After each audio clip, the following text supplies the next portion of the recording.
All righty, boys and girls, welcome back to another episode of the Red, White, Claret, and Blue Show with your hosts, myself, Alex Baquero, and Chris Snapchat Condit, your American villain voices, as always, serving up the lukewarmest of lukewarm opinions. Please go follow, rate, review, subscribe, all the places that I'm pointing to right here. Chris still looks perplexed where his nickname came from. We're going to get there in a second, but please go follow us in all the places. We need it. We are back after a week-long hiatus. Chris, how are you? I'm as well as can be given where we are from a Villa perspective, but otherwise, I'm doing great. How are you, Alex? Borderline drunk, which I wish I had been during and since Villa played on Sunday afternoon. Long weekend here in the States, so I forgot that we're day ahead. That's right. That's the kind of pod that we have ahead of us. I'm going to be stammering. Chris hopefully keeps us on the rails, although given his professionalism this season thus far, I'm not optimistic. Chris seems to be bringing the same effort of the rest of the Villa squad. And fun fact, where your nickname came from, Chris Snapchat contacts. Snapchats disappeared. Ghost as the logo. Chris disappeared on all you listeners last week. Did not provide you with a match preview while I was working really hard drinking honey deuces at the US Open. And you know what? We are back. He is here now. He did not desert you forever, just for a weekend. So we apologize that we didn't get a Crystal Palace preview. But honestly, Chris was not the only one disappearing this past week, because apparently the entire Villa squad disappeared as well, pulled their own Casper the Friendly Ghost on us on Sunday afternoon and decided not to show up. So, Chris, honestly, should we just dive in and deal with I this do want to just say monstrosity? thanks for the news about Snapchat. I had no idea that happened. So thank you for keeping me relevant with the youth of America and the world. And also, in terms of not getting a preview pod out, I do apologize. As I told the podfather, Pat Young, I was cleaning out vomit out of the back of my car on Friday, and I was thinking to myself, you know what I should be doing right now? Doing a pod. But blame the vomit. So I didn't. You get say that facetiously. You probably should have done a pod. I mean, I'm just saying. While cleaning out the vomit out of my car. Chris, have people children. Chris, people want to get to know us on a personal level. Yeah, and have children. maybe you doing a live pod while cleaning vomit out of your car would have helped them get to know you better. Also, would you rather have talked about vomit or talked about Villa? You know what? The vomit's probably honestly a better story. Maybe vomit. The vomit's probably a better story, more entertaining and shorter. So let's do that. No, I'm just kidding. Yeah, let's dive into the game here. It was not pretty at all. Yeah. So, Chris, the interesting thing that I think is going to become a big talking point for us today, and probably a talking point across the Villarati, across the Villaverse. Unai made big changes leading into this game. You and I have been saying, start Maatsen. We've got Ismail Assar out there on the right wing. We've said that Luka Dean has not done great with tricky wingers thus far this year. So get someone a little quicker out there. Ian Maatsen got that. Need a little bit more attacking impetus. John McGinn doesn't work as a right winger. Morgan Rogers getting too much in the space of Yuri Tielemans in the 10. Well, guess what? We got Rogers in the middle. We got Gasson out left, and we got Daniel Malin starting on the right, our supposed dynamic new right winger. And Pau goes to the bench, so Villaverse was happy there, getting Ezri Konsa back in, and Tyrone Mings, the Lord and Savior. We apparently win every game that he starts if the year is not September of 2025. No more Onana. John McGinn at CDM, and then we'll talk about the Emmy news later on today when we'll bring back cold water, but Emmy was not in for, as Unai said repeatedly in the pre-match, Marco Bizot. Yep, over and over and over. So the lineup outside of Emi Martinez not being in was what we wanted to see. It was a breath of fresh air. The problem I have with it is that the result was the same, and nothing really changed from a tactical perspective or from an attacking perspective. And I know we're going to probably talk more detailed about this, but the problem that we are seeing, and I think you're going to agree with me, is that Aston Villa have become just like we saw last season during the stretch where Villa didn't play particularly well. Aston Villa have become slow and predictable, and it seems like now, regardless of who's out there, they are happy to pass the ball around the back, looking for some sort of run that is or is not being made, or some sort of opening that is or is not there. And it makes it very easy to defend, even when you add the attacking ability of Gasson and Mullen and Ian Madsen and Matty Cash out there. So you had opportunities, or you in theory have opportunities to create overloads and things like that. And we just didn't see it hardly at all in the game yesterday against Crystal Palace. And to be honest, throughout most of the season, I mean, it's just been such a toothless attack that at this point you have to figure that in the international break, changes are going to be coming tactically and personnel wise, because this right now is very clearly not working. I know you've got the stat, and I saw it tweeted out on Sunday, as well, that Villa are the only club in the top 4 divisions of English soccer that haven't scored a goal yet. And I mean, it doesn't matter who you are. If you don't score, you don't win. So something has to change here. And this is a far cry from the Unai would rather win 3-2 than 1-0 that we always talked about, right? You say, I don't care who you are, you need to score to win. I would love to know who can win without scoring. Listen, man. Own goal. Yeah, you know what? Fair enough.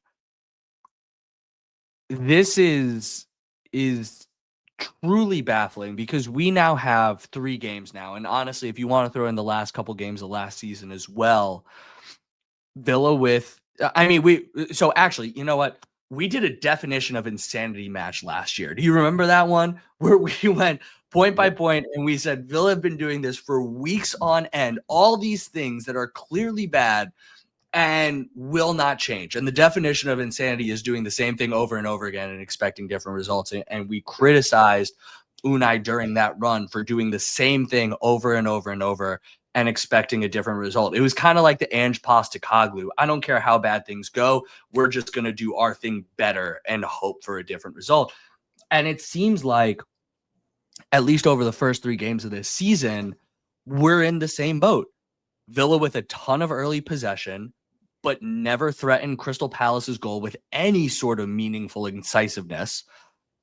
They have an opportunity to break out. They take advantage of it. They get a goal, and then they make it increasingly more difficult for Villa to do anything of substance. And despite, a sub and having a brief, let's say 15, 20 minutes of some increased creativity, some increased dominance, ultimately Villa have nothing to show for it. And the scary thing is, you say that we haven't scored in 3 games and we're the only team to not score in 3 games. Not only have we not scored, I mean, Chris, have we ever really come close? Yeah, no. There are some half chances here or there, maybe a decent cross that someone is an inch away from, but it's not like we've had, a couple great shots that, but for some goalkeeper standing on his head in a moment, we would, have a couple goals in the net here. Like, listen, I don't have the numbers for what our expected goals are on the season, but it's cannot be high. Yeah. We have not created anything where I've been like, damn, we really missed out on one there. I mean, I'm struggling every game while I'm taking my notes to identify an opportunity to be like, that was it for Villa. Yeah. I mean, the one that stands out, there are 2. The Ollie Watkins opportunity at what, 52nd or 53rd minute, something like that, relatively early in the second half. I'm not saying it's a full on chance, but you would expect maybe he'd do better with that. Gasson hit one right at the keeper. That was at least a powerful shot, but unfortunately it was directly at Dean Henderson's. But if he scores that, that's a worldie. Yeah. From the angle that he was at, the distance that he was out at, you're right. The best opportunity of the match, and honestly the only opportunity I would say for Villa, is the ball over the top from McGinn. He plays, the 40, 50-yard ball over the top to Watkins, who does well to shield off Munoz, and probably Mhm. should do better with his shot at Henderson. He kind of just lines it right at his chest. Face. Face. Yeah. But if we're, I was going to make a not safe for work joke there. If we are only going to, there's no way to do this if we're only gonna rely on face shots to score, I don't know what we're hoping for here. Like one face shot and that's it. Okay. Calm. I'm over it. I cannot wait to put that on social media. Listen, we talked about the game phases. So predictable. 20 minutes of Villa dominance, Crystal Palace goal. And then Crystal Palace basically had it the rest of the first half. Yeah. Second half, we make the halftime sub when Dia comes on. Fairly bright spot. We'll talk about that in a second. Have nothing to show for it. And then a Matty Cash error winds up giving up another goal that is the backbreaker for Villa. So let's talk about the definition of insanity that is Villa so far this year. Talked about early possession, but never actually threatened the Crystal Palace goal with a shot. And self-inflicted damage again. And I actually want to highlight two players here before you go, Chris, and I'll get your feedback on this. First off, Cash is arguably at fault for 2 goals. In the first half, he doesn't track the runner of, I think it was Kamada, who made the run in behind that ultimately leaves Unai's favorite, Marco Bisot, exposed to give up the penalty. But then in the second, he overruns the ball. Awful pass cross into the middle that leads into the interception by Gehu, who takes it all the way down. And ultimately, Gehi, yes, he scores a worldie after a poor clearance by Konsa. But honestly, Matty Cash was awful throughout. Really just poor crosses left and right. Like I don't. We defend him a lot on this podcast. He was by far our worst player on the pitch on Sunday, in my opinion. And then Ezri Konsa as well. Honestly, I haven't seen as many people talk about him, but goal 1, part of the reason why Matt Cash is beat on that run by Kamada, because Ezri Konsa is indecisive. He doesn't step back to track the pass. He also doesn't step forward on the passer to ultimately intercept. He just kind of sits in no man's land. He kind of, if you watch it again, he takes a step back, he takes a step forward, and ultimately he's out of the play. This is also, as a side note, my issue with McGinn as a defensive midfielder. And I actually thought he was really good on Sunday. He might have been our best player other than Emi Buendia in his cameo, but very out of position on this one. And I think Abubakar Kamara and Amadou Onana ultimately shields that pass so that we're not left in a Konsa Cash fuck up situation. And then third goal, he's just caught so far infield on that long throw. Absolutely does not track the run of Ismail Assar into towards the back post. And then Sarr continues his record of scoring or assisting in every start that he has against Aston Villa, which I continue to blame Steven Gerrard for. Yeah, if only he hadn't worn sandals, that. Yep. But yeah, I agree with you. Cash had a really bad day. I actually did when I was watching it. It's easy to say it retrospectively, but I actually was wondering if Cash shouldn't have stepped up to put Kamada offside on that first run. But I agree with that. Yeah, he should have read the line better. 100%. Easy to say now, but he was kind of put in a bad spot. But yeah, he had a bad day. I thought Konsa didn't have a great day. I thought Ollie Watkins was largely ineffective. I thought Morgan Rogers continued his play of just playing poorly. It was a bad day all around, and I wasn't able to watch live, so I listened on the radio to the first 20, 25 minutes, and then I rewatched, after the game was over. But I just, when I was listening on the radio, you kept hearing them say that Villa have 70% possession, 75% possession, 80% possession, but absolutely nothing to show for it. So the frustrating thing to me is that we can't seem to get past this block where teams are happy to sit in a mid to low block and let Villa just move the ball around ineffectively, and then spring a counter and score. It's now again 3 straight games of the same script, pretty much. That's why I don't think we really need to like we haven't go through this blow by blow, because it's the same thing that we've said for the last 2 games. It's just nothing is different. Just the opposing team.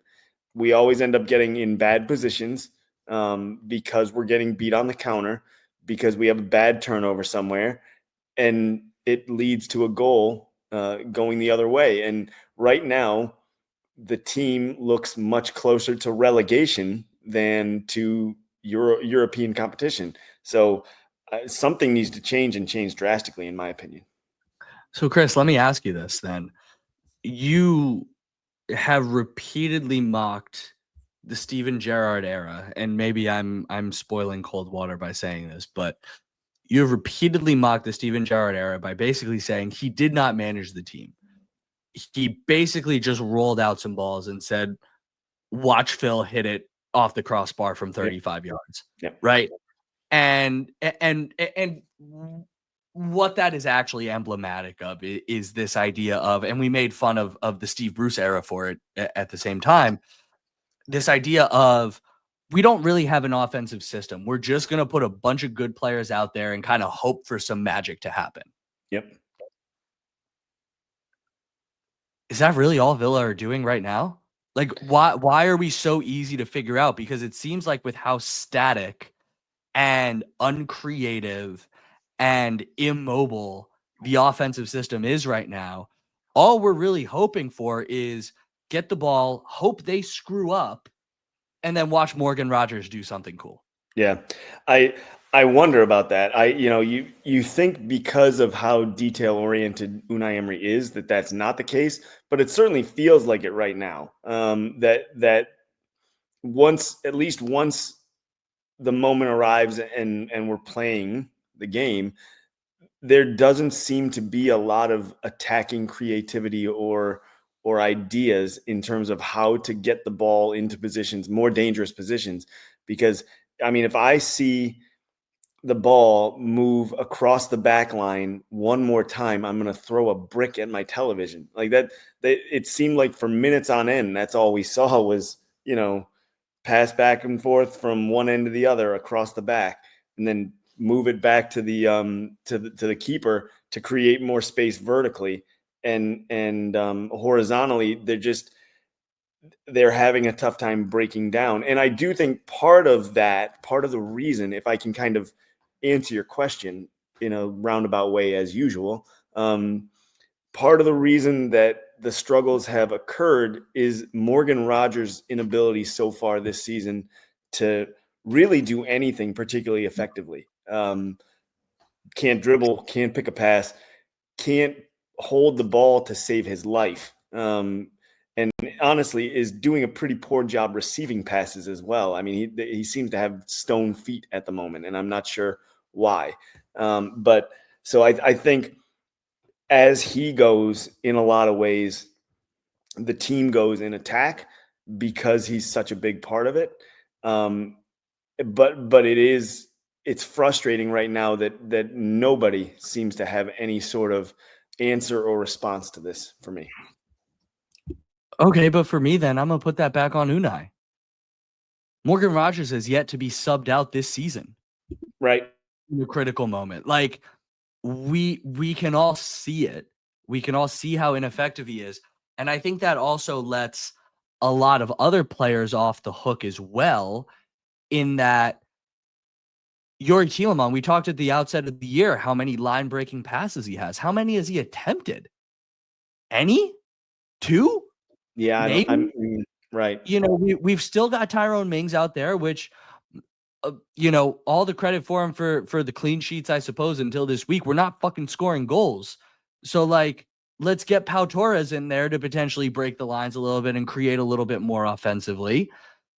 I just, it seems like until And this is where I get into, again, the definition of insanity and the Steven Gerrard comparison of when Villa do something, it's after halftime when we're down 1-0, when we're coming back in, when we bring in someone who just plays a little bit more free, like Emi Buendia, who breaks the system. What was our best opportunity of the game? When John McGinn clearly broke the system and just went 50 yards long over the top to Ollie Watkins, who was able to shield off and get an opportunity. We're not, and this is what I said you might remember about the PSG game, when everybody was like, "Oh, we played PSG the best, and we took them to the end." Well, when we actually took PSG to the end, we were down 5-1 on aggregate, and like the Right. system goes out the window, and you can do whatever the heck You you just throw want. everybody forward. And I Right? actually remember having that conversation when it happened, because you Right. and I both said, like, why don't we just do that more often? It wasn't about Unai Emery's tactics, offensive system, the coaching of the team, anything like that. It was raw talent, flat track bullies just doing what comes instinctually. And so, look, I'm not. I know it sounds like I'm building up to an Unai Emery needs to go, or Unai Emery isn't the greatest coach in Villa history that we've built him up to be. He is. I'm not taking that away from him, but that doesn't change the fact that right now he needs to switch something up, because we are showing a lot of the same problems that ultimately led to the failing of the last manager that let him get the job. Yeah, I agree. I think you're right. I certainly don't think Emery out is the right idea, and I know that's not what you're suggesting. But it is going to be interesting, I think, what happens in this international break, because I think that it's a key time for Villa to try to get things back on track, because this is not the results that the team need, especially given what the fixtures look like coming back out of the international break. Nah. Do you want to keep talking about how Crystal Palace continue to embarrass us, or should we just No, do good bad points and let's implications? do good Okay. points, bad points. So listen, good points.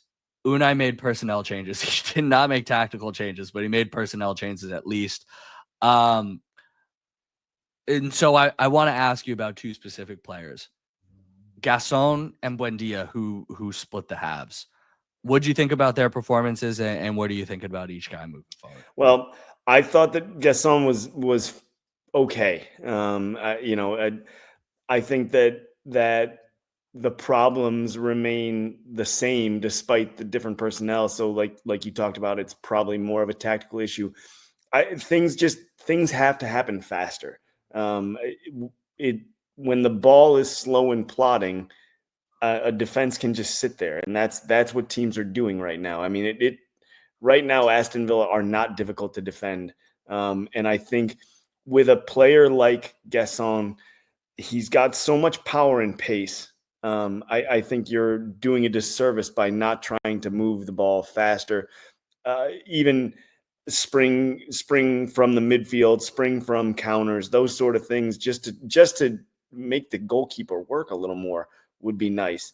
Buendia, I feel like he was, during his cameo, I think he was one of the better players that we had on the pitch. He was certainly a bright spot and a spark coming in. I'm glad that he's still on the team, and I think that he's going to be useful off the bench and in rotational spots. I thought that he was exactly what we needed. But again, the frustration, to just go back to what you said maybe 5 minutes ago, the frustration is that it took going down 1-0 and going to half and then making that change for any sort of real on-field changes to come. So what we're not seeing, and I think it's similar to last year, is the response from Aston Villa when they go down. You're seeing sort of the same sort of set of circumstances that we ran into quite a bit during the rough spell last season, where you go down 1-0 and you feel like it's over. Whereas in the early days of Unai Emery, you went down 1-0 and you said to yourself, "Oh, we don't need to worry about that. We can we can come back and get 2 or 3 out of this. It'll be fine. It's just right now. And I think there's more than just the on-field reasons for this, but right now there's something of a dark cloud around the club. Yeah, and we'll get to bad points in a second, so I'll touch on that then. Yeah. But in terms of the good, I thought Gasson tried to create some stuff. We saw some of the dribbling ability that he was brought in for. We saw some of the pressing he had. When Matty Cash got his yellow, he actually made a great slide tackle from behind to stop that break. And had Cash not fouled, it would have been a turnover for Villa going the other way. And I think him being withdrawn was less so a commentary on how he performed in the match and more so a commentary on how devoted Unai Emery is to Morgan Rogers. Because frankly, I would have rather left Gasson out there and brought Buendia in the middle. I think we would have actually created something. That's a good point. Yeah, that's a really good point by you. Buendia, to the point that you made, I thought he was a spark. He moved around the formation a little bit more. He popped up in some interesting spots, was able to receive the ball, turn, create some shots. He's willing to take a shot on. Our best opportunities came in that 20 minutes when he was fresh and bright. So, I predicted at the outset of the year that he would have 15 goal involvements. We'll be lucky if we have 15 goal involvements all Premier League season the way this is going. But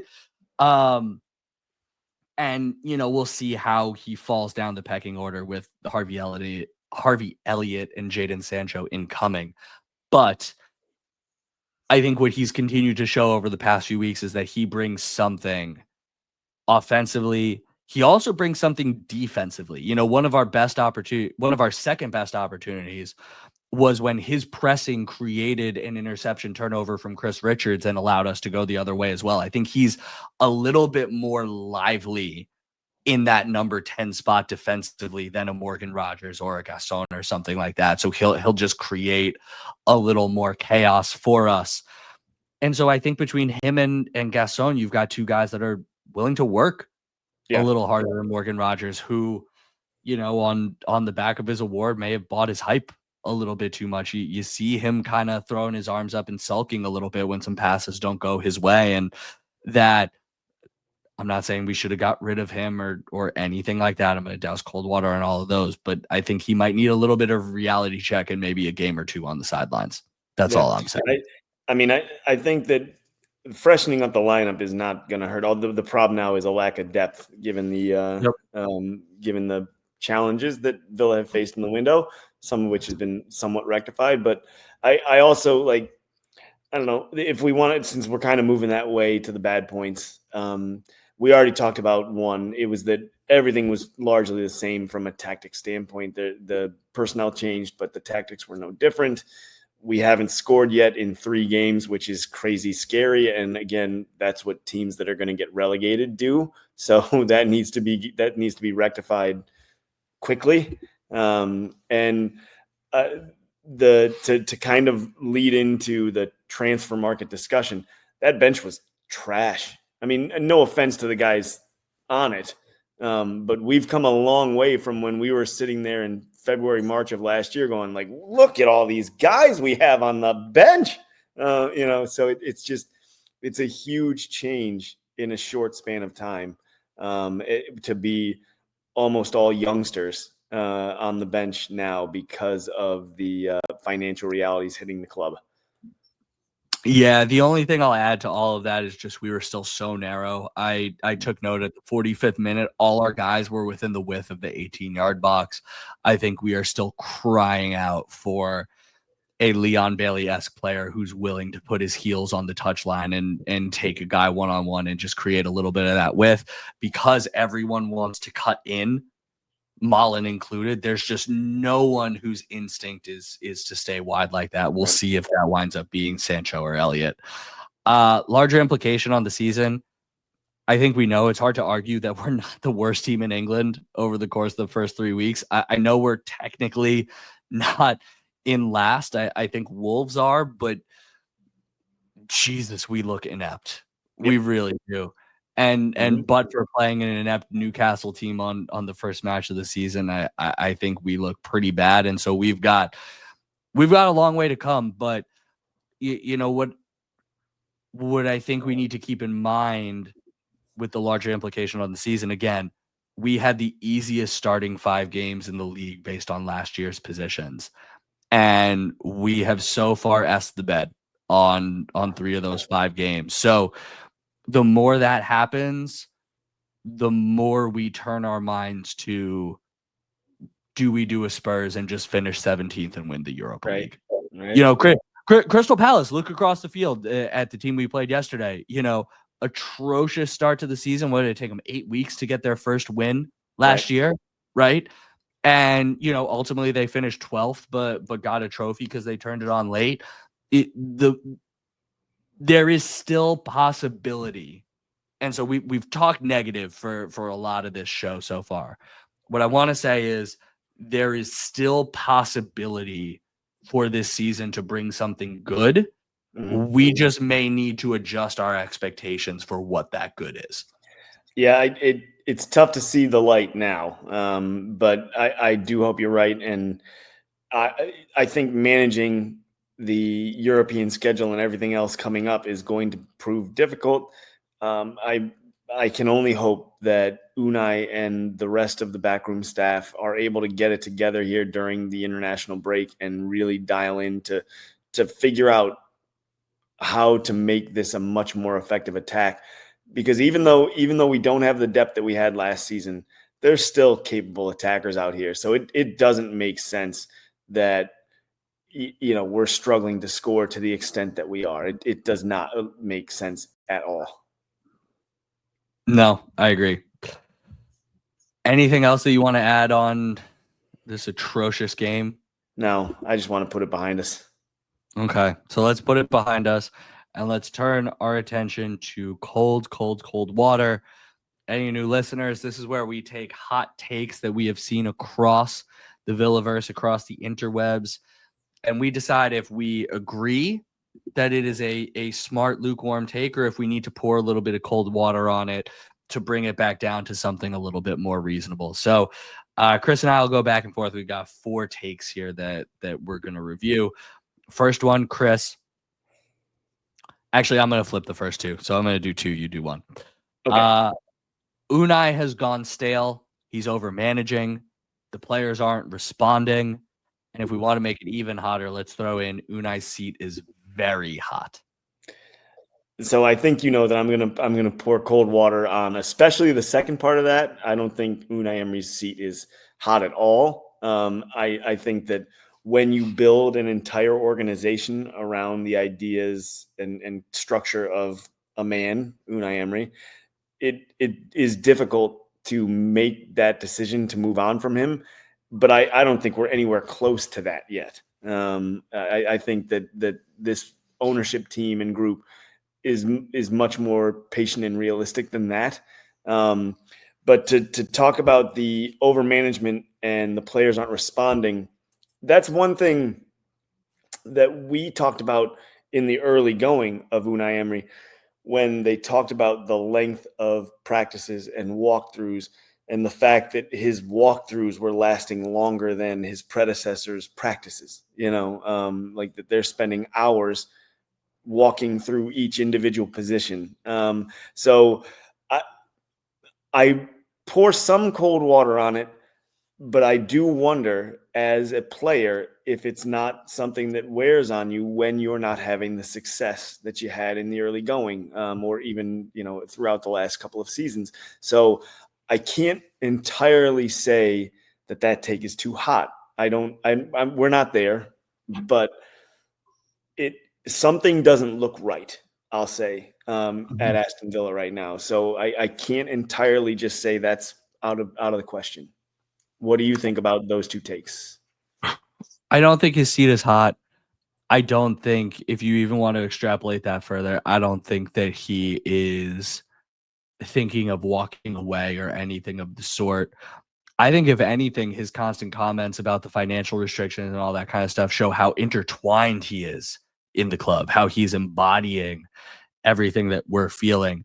Now, I said last week, and I'll say again, I think all those constant comments from him and McGinn and Vidigani and Monchi and whoever are becoming a distraction.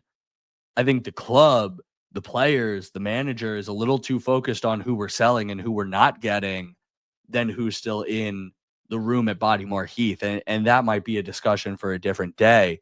So I don't think that they're necessarily handling that well, but I don't think that it's indicative that Unai Emery is just fed up and wants to leave. He seems like the kind of guy that would want to be able to flip a middle finger to the EPL and say, even with all these restrictions, flip a middle finger to UEFA, even with all of your SCR restrictions, I did it anyway. Screw you. Right. Yeah. So, but to your point, I do think that the mental load wears on players. You hear it with Pep all the time. Saw it with Grealish, whatever, that there are certain players where it just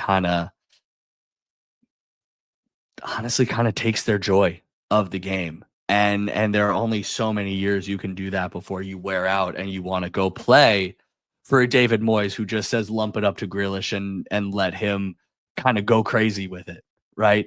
So, maybe the team is in need of more refreshment, just due to the years that they've been under this manager, and we're just going to need more frequent turnover. I don't know, but I'm with you. Second half, hot seat, pouring all the cold water on that. The first one about the ideas going stale and the players not responding as much, that I think has some validity, but I think that is the mark of a good manager in Unai Emery if he is able to manage us through that.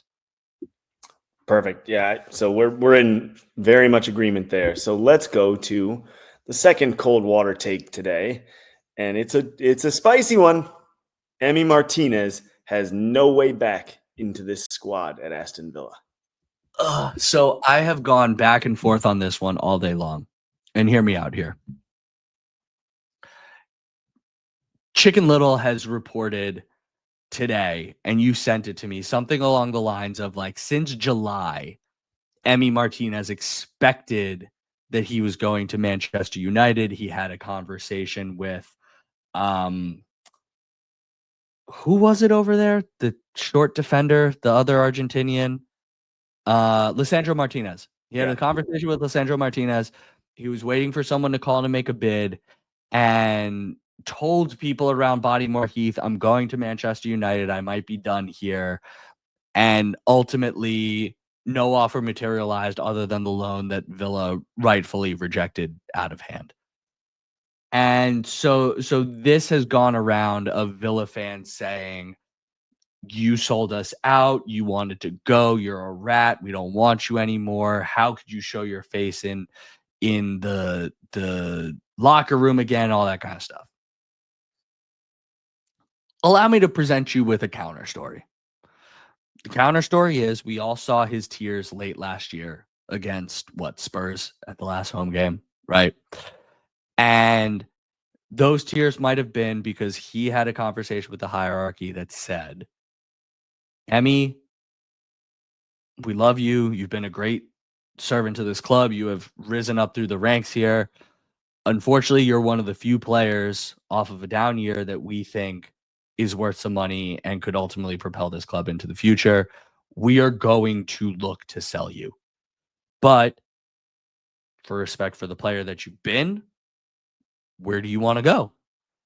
And the club that was interested, that his representatives reached out to, that's why he changed his representatives, were Manchester United, because no one else around the top of the Premier League had the money or the desire to get him off of a down year. Or the need, really. Or the need. Yeah. And so it wasn't so much him wanting to go to Manchester United as opposed to Villa, the club, saying, listen, Emi, we've got to offload you, but we will let you pick your destination. We're not just going to send you off to Saudi or off to Turkey or off to whoever.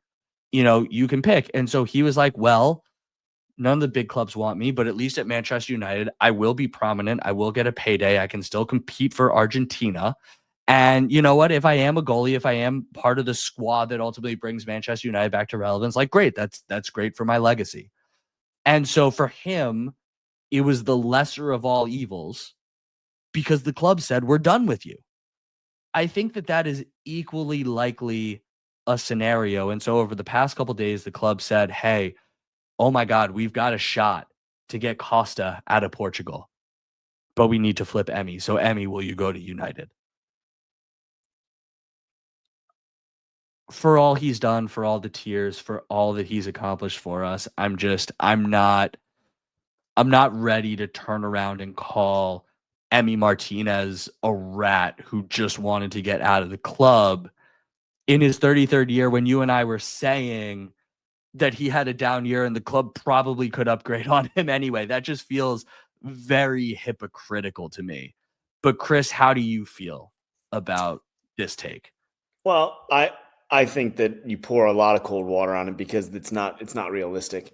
Of course, he has a way back in, and even if the scenario you painted is true, it's still there's a lot of personalities to manage in a locker room. There's dealing with the PR and all that fallout from the fans, but to act like Villa are just going to let him rot with the U21s or something like that for the rest of the season is silly.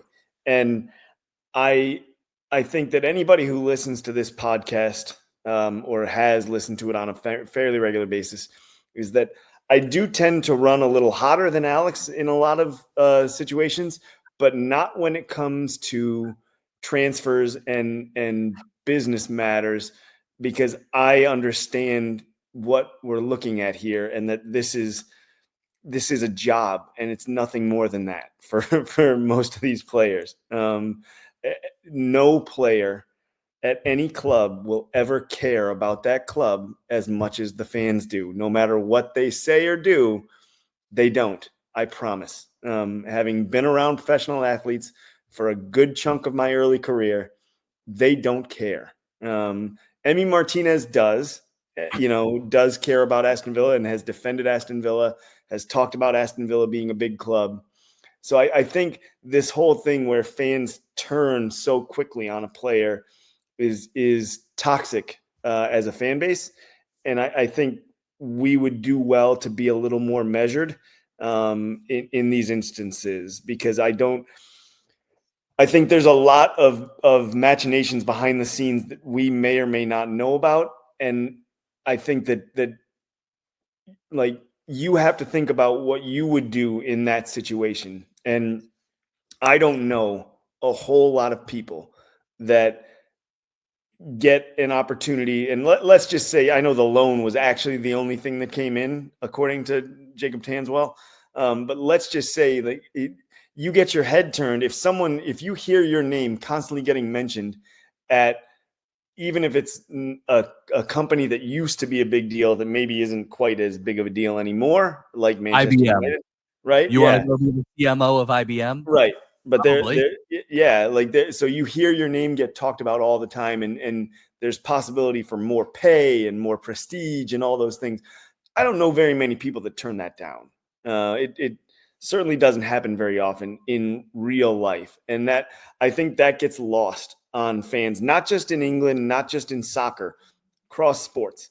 Like they don't realize that this is still a job to these players and the way that they make their living. So they need to maximize how much they make in the short span of time that they're able to make it. So I can appreciate it much more from a business perspective than anything else. So I don't really get upset about transfer movement, and I understand that players are human beings and not robots that are trained to play soccer.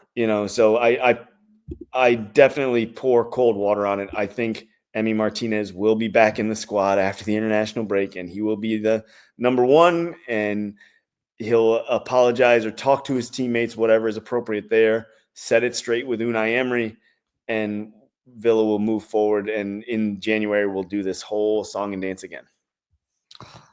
Well said, beautifully said. So we'll just move on to the next one. Chris, Villa's deadline day is what's needed to fix this. Harvey Elliott in on loan, but with a mandatory buy clause if he hits a certain number of appearances. almost saying this name makes me want to throw up. Jadon Sancho in on loan, and Victor Lindelof, who's finally the right-footed center back that we need as a backup on a free. I think that there's a high ceiling for Harvey Elliott, I think, but I'm also a little concerned about a potentially low floor. And Jadon Sancho, I'm not sure. So I guess to answer the cold water, I'm pouring cold water on the idea that this is exactly what's needed to fix it, because exactly what's needed to fix it is, a much more dynamic winger that can get some width and get balls into the box and things like that. Not that it can't happen, but I need to see it from these two.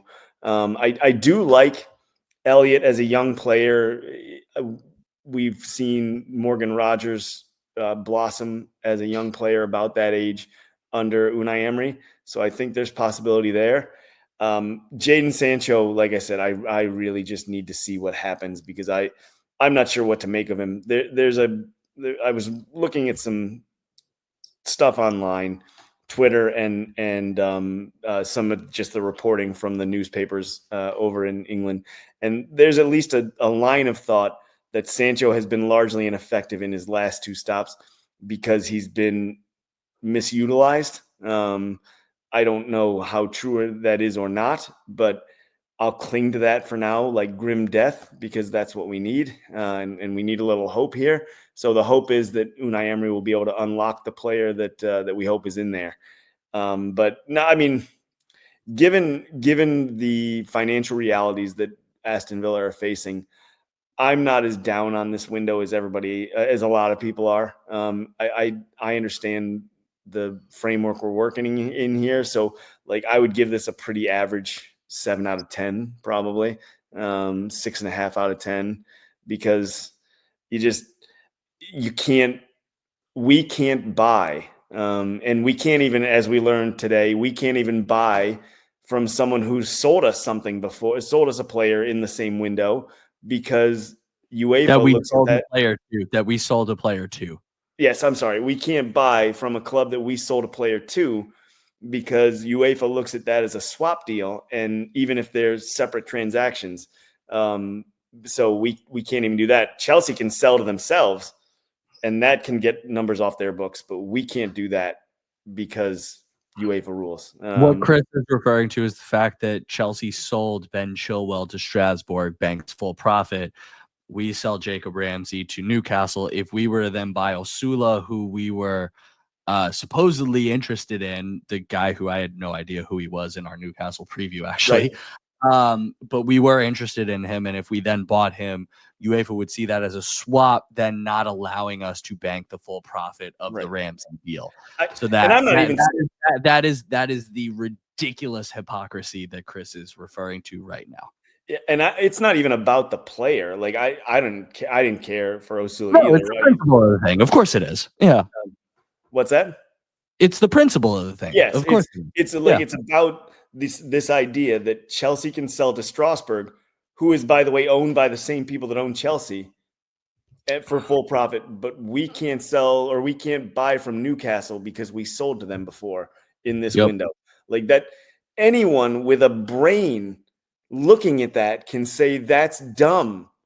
And the fact that it's not getting fixed is insane. This is just an insane way to work, and it's counterproductive, and it's counter competitive, really. You don't want clubs to be able to come up and compete with the super league clubs. Is really, you have created a super league by default, because no one else can really get up there and challenge for long stretches. But anyway, that honestly, just was me getting on a soapbox. At that point, genuine question here. Would you rather let the Super League happen? Maybe. I don't know.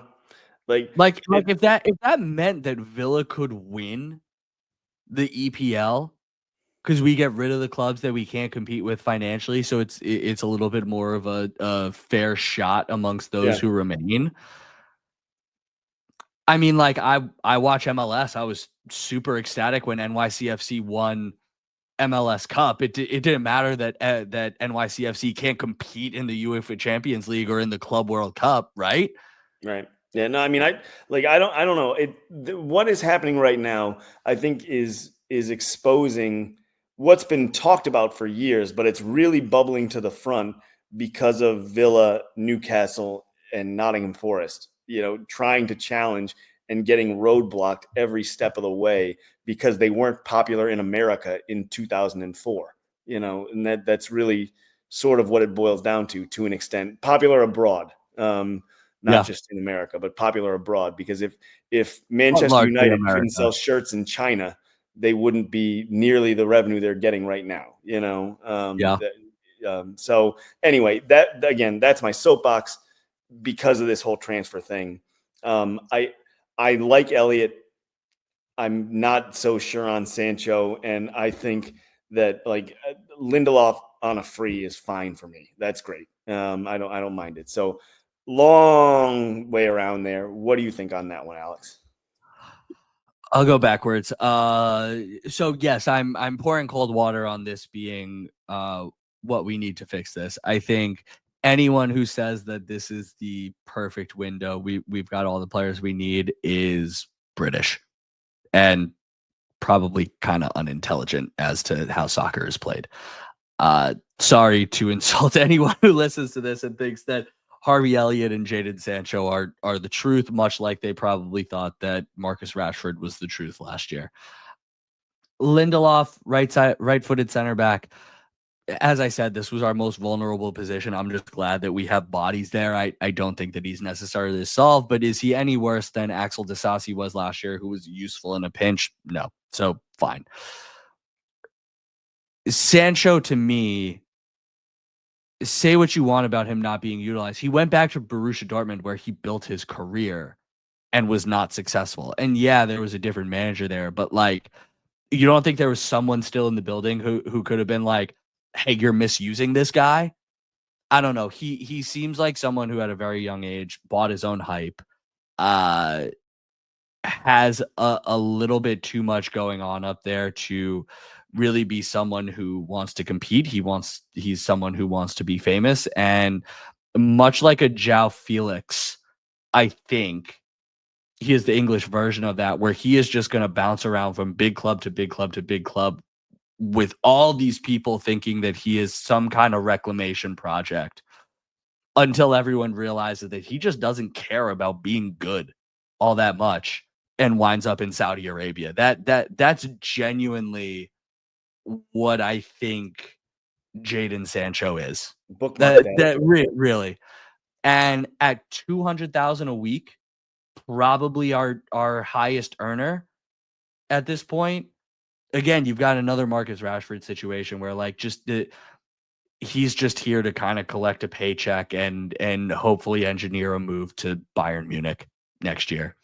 Well, I don't get it. I guess I would say that if he can do that, then we're in good shape. Like if he does enough to attract the attention of a Bayern Munich, then it worked. Did Marcus Rashford do enough?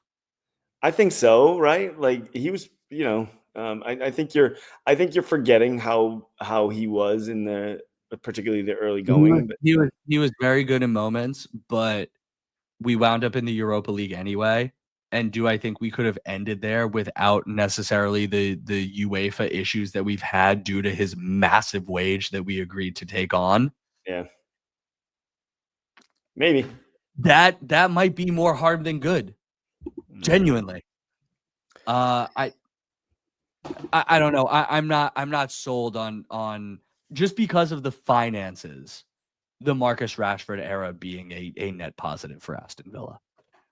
Harvey Elliott, 22 years old, very good for the England squad in the under 21 championships. If we can get him for I think it's 35 million if he meets the criteria this year, an English player. I mean that's only going to go up. If you Right. can sell Jacob Ramsey for 40, Harvey Elliott, who's been a part of title winning squads at Liverpool, in a couple years, if he does well, if he meets those appearance goals, he's going to go for 60 million, whether we want to keep him or not. So I'm I'm very happy with that, but I don't necessarily think that he is so good that he is all of a sudden curing all the ills that we've seen thus far this year. But for a team that needs depth, for a team that needs rotation pieces along that front line behind Ollie Watkins, I think he is absolutely a great add, and so I am happy for that one. Yeah, I agree. I agree with that. I think again we largely agree on each. So that leaves us with the last one, which has nothing to do with Villa in a way. The cold water or the take is the Chelsea call was incorrect. Big Six bias in all caps and many exclamation points, and we're talking, of course, about the disallowed goal by Brentford against Chelsea. I'm sorry, by Fulham. Chris, I'm the borderline inebriated one. I don't know why I said Brentford there. I really don't.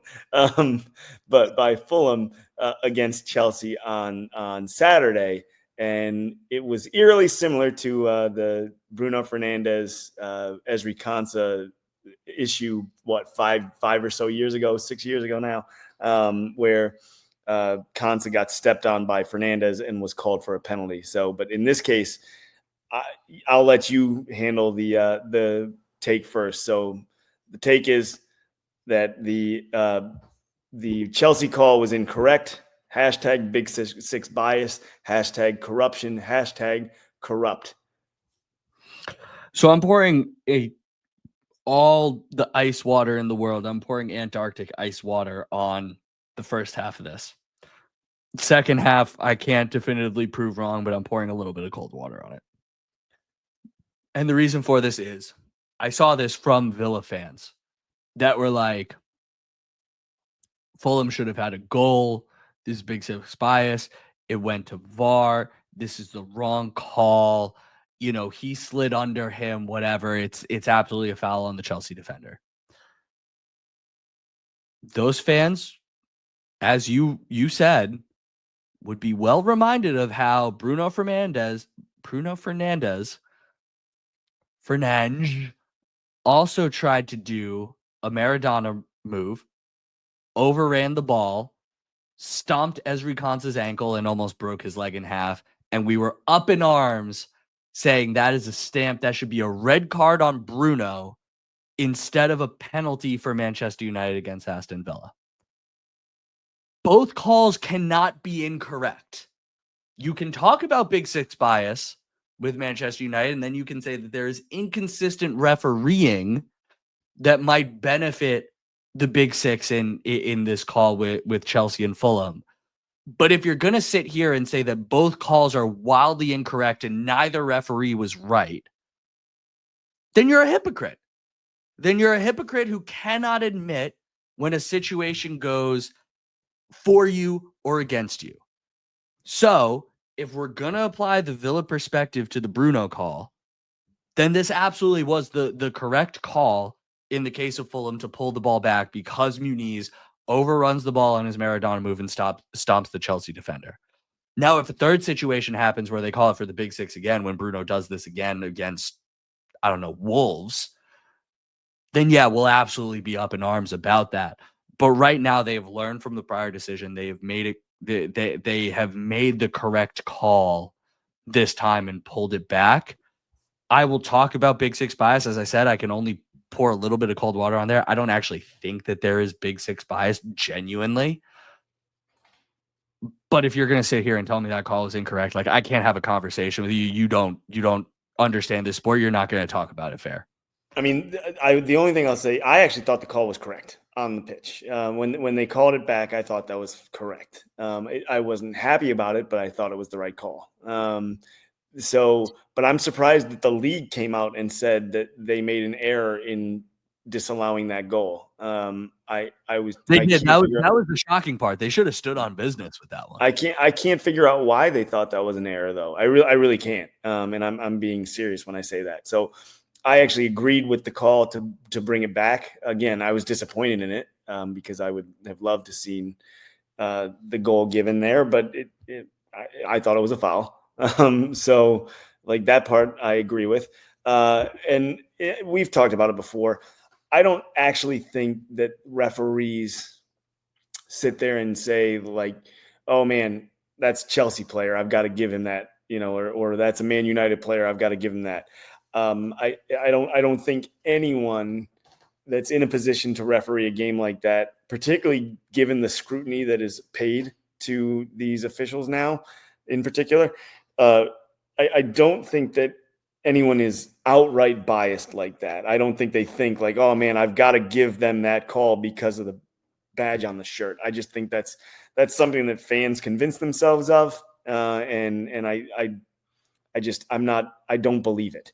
I do think that they are human beings, however, and that subconscious biases could creep in. I think that's less likely in a VAR situation when you're watching a play in super slow mo. So I actually don't think that this was I thought it was the right call, and I don't think it was an example of Big Six bias. The Premier League and I disagree on this, at least from it being the right call standpoint. I think it is unfortunate, or the reason that this discussion has come up is because in both of these similar instances, and boy, did we see that picture of Fernandez stomping on Konsa all over social media from Villa fans and everybody else, right? I think the fact that it was Chelsea and United that benefited from both calls when they were the opposite call is gonna stoke that flame. But to me, it's just happenstance and coincidental. It's a butterfly flapping its wings, really, like to use a bad analogy. So I thought it was the right call. I will come out and actually defend the refereeing, which is not something I do very often. I thought they got it right. I'm shocked that the Premier League said they got it wrong. I still don't know why. And I don't think it was Big Six bias. So I guess I pour cold water on the whole thing. Well, there you go. Chris, anything else? We have a 2-week layoff here for the international break, and I hope that we can come back rejuvenated and ready to win some games. 3 points would be nice somewhere along the way here. A goal would be fantastic. Yeah. All right. Well, Chris and I will be back either later this week, early next, with our preview of Villa's next match. Browns. I promise Chris will be a part of this one. Cleveland Browns. But we're not previewing the Browns? No. We'll recap the Philadelphia Eagles victory on Thursday night if you want. We need to talk about a win somewhere, and the Browns aren't going to give that to us. But we will be back to talk about Villa, not American football, as soon as we can. And I'm so glad to be done with this for a weekend, at least. My emotional state can't take it. Chris, until Villa plays again, sir, as always, up the Villa. Up the Villa.